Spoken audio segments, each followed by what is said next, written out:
India और south Africa के बीच में फाइनली टेस्ट सीरीज़ आ रही है। 2019 में लास्ट टाइम खेले थे, तब रोहित शर्मा थे, विराट कोहली थे, दोनों ने काफ़ी रन स्कोर किए थे। वहाँ पे मयंक अग्रवाल भी थे ओपनिंग में। अब चीज़ें काफ़ी बदल गई हैं, पुजारा भी पिक्चर में थे, काफ़ी सारे प्लेयर्स थे जो अब नहीं है सेटअप में, चीज़ें नई हैं और ऑलरेडी साउथ अफ्रीका पाकिस्तान को एक टेस्ट मैच में हरा के आ रही है, तो शायद उसके साथ उनका कॉन्फिडेंस भी ऊपर होगा। पर ईडन गार्डन की पिच ब्लैक सॉइल विकेट है और वहाँ पे अभी तक कोई ग्रास नहीं छोड़ी कि बहुत ड्राई सरफेस है। आसपास के स्क्वायर पे पानी गिरा है पर पिच पे उतना पानी नहीं हुआ है। थोड़ा-सा इंडियन टीम मैनेजमेंट इसको लेके नाखुश भी थी क्योंकि उनको लग रहा था कि अगर पिच ज़्यादा ड्राई होगी तो शायद वो टर्न को बहुत ज़्यादा हेल्प कर सकती है और ऐसे में इंडियन टीम ने स्पेसिफिकली कहा था कि उन्हें रैंक टर्नर नहीं चाहिए। तो देखते हैं क्या होता है क्योंकि सौरव गांगुली ने भी इंटरवीन किया और उसके बाद जो न्यूज़ आई है वो ये आई है कि थोड़ी-सी इंडियन टीम सेटल लगी है। तो ऐसे में हम क्या एक्सपेक्ट कर सकते हैं? अगर पिच ट्रेडिशनली देखी जाए तो ईडन गार्डन में मॉर्निंग के टाइम और लेट इवनिंग के टाइम भी थोड़ी-सी लैटरल मूवमेंट देती है। कोई हम नॉर्थ ईस्ट की बात कर रहे हैं, हम वहाँ पे हमें पता है कि जब ईस्ट में जाते हैं तो चीज़ें थोड़ी-सी अलग हो जाती हैं। वहाँ पे थोड़ा-सा ठंड का माहौल रहता है तो इस चक्कर में हल्की-सी मूवमेंट मिलती है। उसके बाद अगर हम दिन में बात करें, जितनी विकेट ड्राई है, यहाँ पे रिवर्स स्विंग काफ़ी इंपॉर्टेंट हो जाएगी। जसप्रीत बुमराह काफ़ी ज़्यादा एफर्ट डालते हुए दिखे और he is all geared up for that test match और मुझे लगता है वो काफ़ी ज़्यादा की बॉलर होने वाले हैं। रबाडा भी रिवर्स स्विंग के एक अच्छा एक्सपोनेंट है, तो वो भी काफ़ी बढ़िया पिक्चर में रहेंगे और इम्पोर्टेंट रहेंगे। जैसे-जैसे मैच प्रोग्रेस करेगा, ब्लैक्सवॉल विकेट थोड़ी स्लो होती जाती है, तो थर्ड डे ऑनवर्ड मुझे लग रहा है कि विकेट थोड़ी स्लो होनी शुरू हो जाएगी और वो इम्पैक्ट आएगा as far as Indian team is concerned. Overall pitch जो बात कर रहे हैं ग्राउंड्समैन वो यही कह रहे हैं कि it should be a good scoring wicket. हमें एक अच्छा टाइट कॉन्टेस्ट देखने को मिल रहा है हो सकता है। मुझे लगता है ऑलमोस्ट जिस तरह से हमने 2024 में इंग्लैंड सीरीज़ में पिचेस देखी थी वैसी सी ही पिचेस एक्सपेक्टेड हैं। अगला मैच गुवाहाटी में, वहाँ पे बड़ा इंटरेस्टिंग होने वाला है कि वहाँ पे टी पहले होगी और लंच बाद में होगा, तो वो कहानी भी होगी। तो काफ़ी सारी चीज़ें हैं जो इंटरेस्टिंग हैं। ऐसे में हम दोनों टीम से क्या स्क्वाड एक्सपेक्ट कर सकते हैं और क्या-क्या चीज़ें देख सकते हैं? जहाँ तक इंडिया की बात है, जायसवाल हो गए और वहाँ पे केएल राहुल हो गए, साई सुदर्शन ही मुझे लग रहा है नंबर 3 पे और गिल और पंत, ये 5 प्लेयर्स होने चाहिए। नंबर 6 पे जडेजा आता है, नंबर 7 मुझे लग रहा है कि नीतीश कुमार रेड्डी की जगह ध्रुव जुरैल को मिल सकता है, जिस तरह की उनकी फॉर्म रही है। India would like to make the best use of that. Number 3 पे वो खेल सकते हैं, नहीं खेल सकते हैं, उसे लेके मुझे थोड़ा डाउट है। अगर ऐसा होता तो शायद प्रैक्टिस मैचेस में उन्हें नंबर 3 पे पुश किया जाता। कि कहीं न कहीं इंडिया एटलीस्ट एक सेकंड इनिंग्स जो थी सेकंड टेस्ट मैच की, India A versus South Africa A में, वहाँ पे एटलीस्ट वो ध्रुव जुरैल को कह सकते थे कि आप जाएँ और ऊपर करके दिखाएँ कि हमें अब वन डाउन पे किस तरह का ऑप्शन देते हैं। पर वो नहीं हुआ, तो क्लियरली दिख रहा है कि शायद वो चीज़ तो नहीं होगी और नंबर 8 पे ऐसे में मुझे लग रहा है कि इंडिया एक और ऑलराउंडर को ही खिलाना चाहेगा, तो वहाँ पे वाशिंगटन सुंदर के चांसेस ज़्यादा हैं। अक्षर पटेल, जडेजा के चलते मुझे नहीं लगता कि होंगे पिक्चर में। फिर 3 जो प्रॉपर बॉलर्स हैं उनमें कुलदीप यादव हैं और सिराज और बुमराह, यही मुझे प्लेइंग 11 दिख रहा है। तो 2 पेसर्स और 3 स्पिन ऑप्शंस के साथ इंडिया जाना चाहेगा और काफ़ी अच्छे ऑप्शंस हैं और मुझे लगता है कि नीतीश कुमार रेड्डी शायद इस सर्फेस के लिए इतने रिक्वायर्ड नहीं होंगे। तो इसमें इंडिया थोड़ा अपनी बैटिंग को और स्ट्रेंथ दे सकता है by choosing somebody who is in the form of his life. South Africa से हम क्या एक्सपेक्ट कर सकते हैं as far as playing 11 is concerned? तो यहाँ पे ओपनिंग करते हुए माकरम और किल्टन ही आपको दिखेंगे। वन डाउन थोड़ा-सा अभी डाउट है कि मुल्डर को खिलाएँगे। मुझे लगता है कि वहाँ पे क्रिस्टन स्टब्स होंगे, फिर ज़ॉर्ज़ी होंगे और फिर ब्रेविस होंगे और उसके बाद वेरीन उनके कीपर हो जाएँगे एंड देन जो उन्होंने ऑलरेडी अभी टेस्ट मैच जीता है, उसी तरह से 3 स्पिनर्स के साथ जहाँ पे मुथुस्वामी, हामर और आप महाराज होंगे एंड देन मार्को यान्सन और रबाडा। तो ये मुझे लग रहा है उनका प्लेइंग 11। मुल्डर को फिट करने के चक्कर में किसी न किसी एक स्पिनर को शायद उन्हें कॉम्प्रोमाइज़ करना पड़े, वो थोड़ा मुश्किल लग रहा है क्योंकि महाराज उनके नंबर 1 स्पिनर है, हार्मर अब इस टाइम पे फॉर्म ऑफ हिज़ लाइफ में चल रहे हैं और मुथुस्वामी अभी पिछले मैच के ही मैन ऑफ द मैच थे और उन्होंने अच्छा सॉलिड 89 भी स्कोर किया था। तो ऐसे में मुझे नहीं लग रहा कि ये चीज़ें पॉसिबल हो पाएँगी। टैक्टिक्स क्या हैं? क्या चीज़ें हमें इस मैच में देखने को मिल सकती हैं, जो थोड़ा-सा मैच डिफाइनिंग होगा? लास्ट टाइम जब इंडिया ईडन गार्डन्स में खेली थी तो पिंक बॉल टेस्ट मैच था, वहाँ पे ऑलमोस्ट 6 ग्रास छोड़ी गई थी, पिच काफ़ी ज़्यादा मदद दे रही थी सीमर्स को, वैसी सी चीज़ें मुझे नहीं लगता होगा।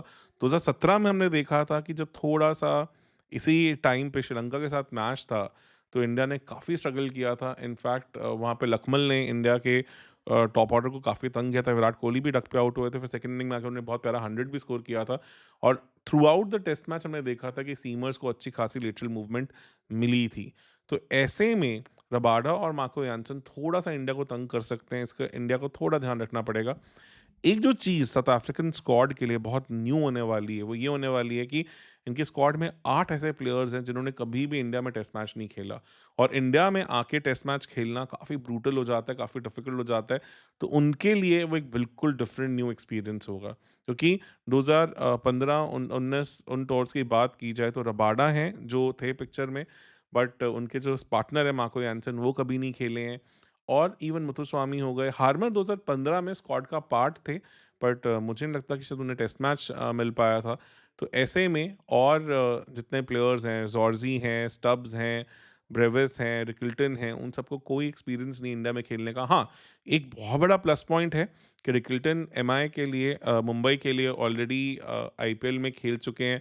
ट्रिस्टन स्टब्स 2 सीज़न से दिल्ली के लिए खेलते हैं। ब्रेविस को भी अभी चेन्नई के लिए खेलते हुए एक एक्सपोज़र मिला है। तो हाँ, आईपीएल का एक एक्सपीरियंस है, जो कहीं न कहीं वो आगे लेके आ सकते हैं। तो इंडियन कंडीशंस में खेलना कैसा होता है, वो उनके लिए इतना डिफरेंट नहीं होगा।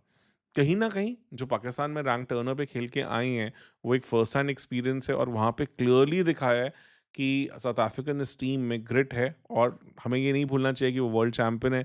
डब्ल्यूटीसी का जो पिछला साइकिल था, इन्होंने ही जीता था।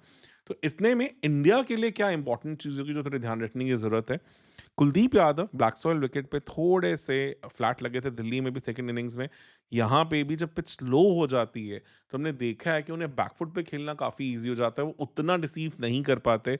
तो यहाँ पे किन पेस पे वो बॉल करेंगे, वो बहुत इंटरेस्टिंग होने वाला है, क्योंकि कहीं न कहीं ये एक डिफाइनिंग मोमेंट हो जाएगा कि वो हमारे फ्रंट स्पिनर हो गए हैं, की स्पिनर हो गए हैं, तो उन्हें उस तरह का मैजिक यहाँ पे रखना पड़ेगा। और मुझे लगता है कि जसप्रीत बुमराह की जो रिवर्स स्विंग है, वो काफ़ी ज़्यादा इंपॉर्टेंट फैक्टर प्ले करेगी as far as this test match is concerned. Batting India की काफ़ी अच्छी फॉर्म में है, मुझे नहीं लगता कि बैटिंग को लेके इंडिया को ज़्यादा कंसर्न होगा। पर क्या हम साउथ अफ्रीका की 20 विकेट्स ले पाएँगे होम कंडीशंस में भी, उसको लेके थोड़ा इंटरेस्टिंग होगा, देखने लायक होगा, क्योंकि साउथ अफ्रीका ने दिखाया है कि दे बैट डीप। इवन पाकिस्तान के अगेंस्ट भी जब टॉप ऑर्डर थोड़ा कोलैप्स किया, मिडल ऑर्डर थोड़ा फँसा, तो वैसे में वहाँ पे रबाडा ने, हार्मर ने, मुथुस्वामी ने, महाराज ने, सबने कंट्रीब्यूट करके एक बड़ी लीड साउथ अफ्रीका को दी।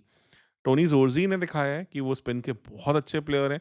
इनफैक्ट क्रिस्टन सब्स और टोनी ज़ोर्ज़ी की एक पार्टनरशिप काफ़ी ज़्यादा हाइलाइट हुई थी कि वो एक बहुत क्लियर डेमोंस्ट्रेशन था कि टर्निंग विकेट के ऊपर एशियन कंडीशंस में एक फॉरेन बैटर आके कैसे खेल सकता है। तो वो बहुत इंटरेस्टिंग होगा। कहीं न कहीं इंडिया का थोड़ा-सा स्पिन वॉरड्रॉप हल्का-सा लाइट लग रहा है जब से अश्विन नहीं रहे पिक्चर में। तो वो गैप किस तरह से इंडिया बना पाएगी, वो बहुत इंपॉर्टेंट होगी। वेस्ट इंडीज़ रिलेटिवली एक ईज़ी असाइनमेंट था, और अहमदाबाद में हमने उनको जिस तरह की स्पाइसी विकेट दी थी, उन कंडीशंस में बहुत मुश्किल था वेस्ट इंडीज़ के लिए सर्वाइव करना। पर दिल्ली में हमने देखा कि जहाँ विकेट थोड़ी प्लेसिड थी, थोड़ी फ्लैट थी, वहाँ पे इंडिया ने स्ट्रगल किया इवन वेस्ट इंडीज़ को भी ऑल आउट करने में। फर्स्ट इनिंग्स में एक मैसिव लीड के बाद भी वेस्ट इंडीज़ ऑलमोस्ट मैच में वापस आ गया था with almost a 200 run partnership.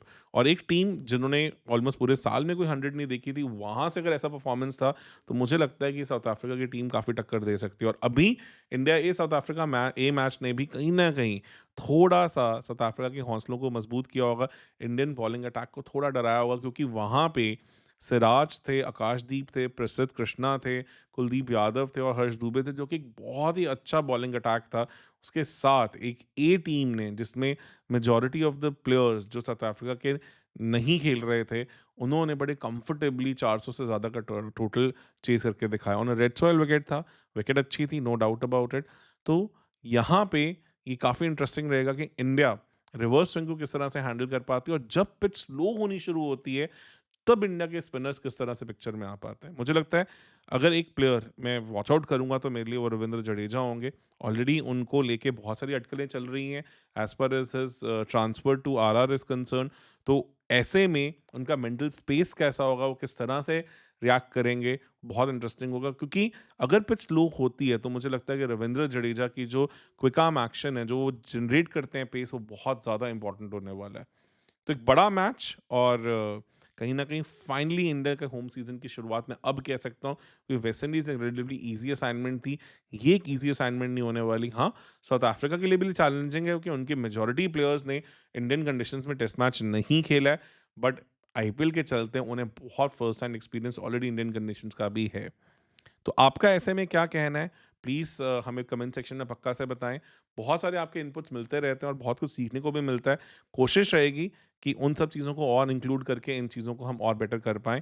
As far as this particular test match is concerned, मैं फिर भी इंडिया को हॉट फेवरेट गिनूँगा और मेरे हिसाब से टॉस जीत के यहाँ पे बैट फर्स्ट करना ही ज़्यादा सेंस बनाता है, क्योंकि कहीं न कहीं पिच थोड़ी-सी बाद में और एब्रेसिव हो जाती है, जहाँ पे रन स्कोरिंग इतनी ईज़ी नहीं रहती है।